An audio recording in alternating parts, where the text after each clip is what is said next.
right. 2017 was brought up by myself off the top, and you guys brought it up as well because it was Ryan Day's first year on the staff.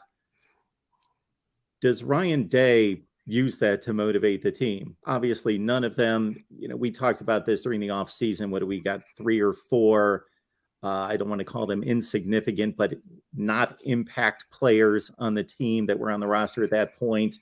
Do you connect those two to say, hey, the pride of the school, the program, the university, we were taken to the woodshed? Is that a motivating factor? I think, I'll be quick on this because I know Tony's got an idea as well on it. I think you said last time we went out on the field against these guys, they beat us. Not only did they beat us by 31 points. So don't take anything for granted. Don't go out there and, I know walking across the oval, people are like, oh, you're a 4-touchdown favorite, so what are you going to, what are you going to do during third quarter when you're not playing anymore because this game's out of hand? I think you can sit there and say, look at the unpredictability of college football. Look at last weekend where there were a lot of upsets and whatnot, and you've got attention to detail, competitive excellence. All of those buzzwords that they use out there can all be tied into 55-24. But I think if anything, it's going to keep certain coaches on the Ohio State staff that remember that staff as dialed in as possible, because we certainly, we know what the defense is capable of doing. I mean, we have 6 examples from this season, and what happens if they're able to break a play or two? I mean, if they hang around and then Ohio State suddenly is like, whoa, what's going on here? I mean, there's a lot that can be drawn from it. Yeah, Ryan Day talked about his scars that he still has from this game, and those scars have had to just fester and sit and wait for this game. And I think you definitely have to bring it up because while I don't know that anybody traveled, I don't think Jerron Cage traveled to that game. It's something that is on the mind of the Ohio State coaches that were here. Ask Larry Johnson about it. See how he feels about it.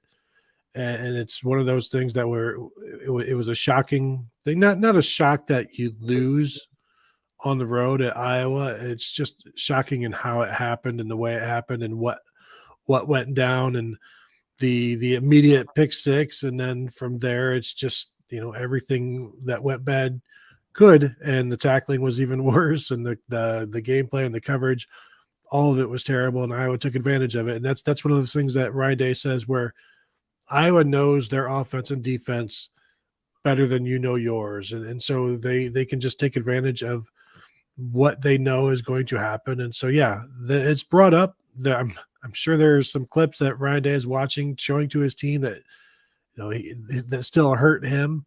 And not that this will change anything, but if it keeps it from happening again, then, it's one of those scars that you've put to good use.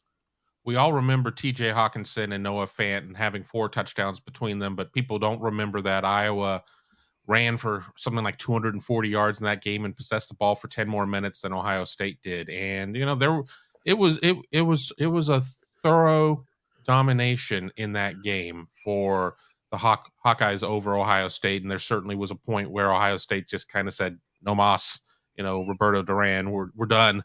And it just kind of got out of hand at that point. But, I think that there's a lot that can be taken from that. I mean, getting 85 scholarship players, 110 players when you have walk-ons and everything else all pointed in the same direction takes a lot. And, this is a very easy game just from looking at the line and looking at the season results to just come out and kind of sleepwalk through.